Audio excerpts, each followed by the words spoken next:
Okay, we have another code analysis. This one's all about logical operators. In case you're not sure what it's about or why it's here, this is from chapter 5 of Begin to Code with JavaScript by Rob Miles. Go to begintocodewithjavascript.com for more details and wooden leg prices and indoor cheese. Now those bits are made up, but the other stuff is all very sensible. And looking at in chapter 5, we're asking profound questions about the logical operator behaviors in JavaScript, which seems to require the use of a strange voice, which I can't fully understand, but I'm going to go with it. If I say true, if I put the cursor in there, if I say the word true, it'll say, yeah, that's true, because we know that if we give the Java console in the browser a value, then the debugger console, the debug view console will give me that value back. So 2 plus 2 is 2, and we know all about this, and we're happy. And if I say true, it says true, because it did last time.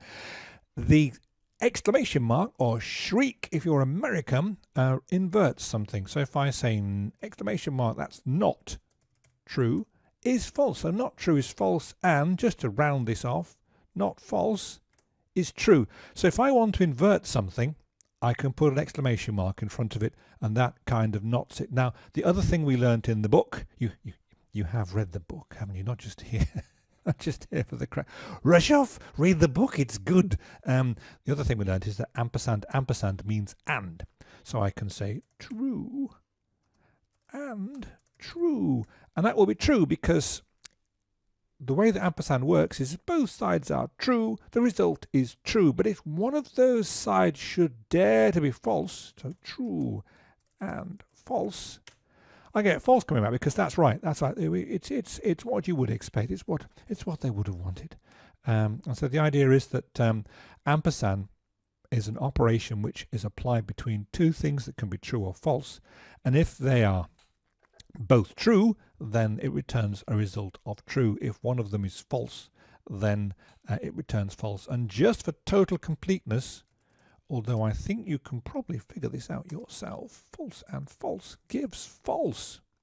Well, there you are. What a surprise. So that's one of the, so we know exclamation mark or shriek inverts it. That's your not. Ampersand says if the things each side are both true, in other words, it's like an and thing, then I'm going to be true, and vertical bar means or. Maybe it's because those long thin bars look a bit like oars they used to row boats with. I don't think that's it, but if it helps you remember what they are, then great. So vertical bar equals or. Yeah, okay. That's the first rowing joke I've ever done in my life. So true or false is going to give me, well, true. It's just like if Fred or Jim are going down the pub, I'm going to go down the pub as well. So it's the same so just think of this from the English perspective and everything makes a whole ton of sense. So if I said if Fred or Jim go, I'm going to go, that means only one of them has to turn up. If I say I need Fred and Jim there because we're moving a piano down the pub, apples and pears. Oh, up the apples and pears. One apples and pears means stairs, by the way. I know that one. And Joanna means piano. Anyway, I'm digressing. But anyway, if you have the and in the middle, it means they both have to be there. If you have or in the middle, it means only one of them has to be there. And that's how or and work. And that's how our programs use those as well. So true and false is going to give me a false. But true or false is going to give me, well, you can see it here. It's a true because. Oh, yeah, it's a bit, so false, here we go. False or false will give me, at the back there, false because, yeah, you need at least one to turn up. So that's fine. We're okay using logical Boolean values and operators. What about if I start mixing in my numbers? If I go true and 1. Now, 1 is a numeric value, but JavaScript has this falsy truey thingy, which means anything non-zero is regarded as true. So true and 1, what do you think it'll give you? Well, here we go. It gives 1. This, you may expect to see the word true, you see the word 1.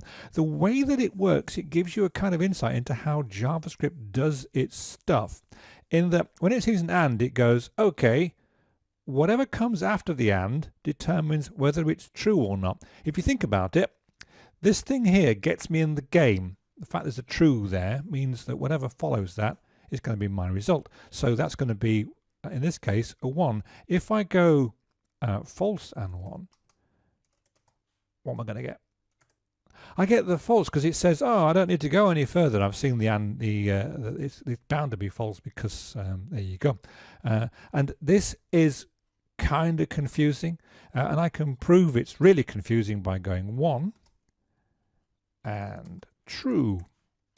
And now I get true coming back because it's seen the 1 and gone, okay, whatever comes next is going to be the answer.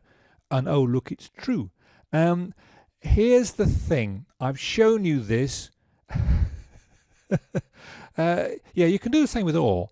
1 or false is going to be 1 because it's seen the 1 and it goes, oh, whatever comes next can't affect what's going to happen now. So I'm going to give you the 1. And if I go naught or true, will give me true because it needs that second one. Now, please do not take this as any license that would allow you in any shape, form or fashion to combine numeric and logical values in your programs. Or the thing I would say is that in JavaScript, stuff will happen. It might not be what you want.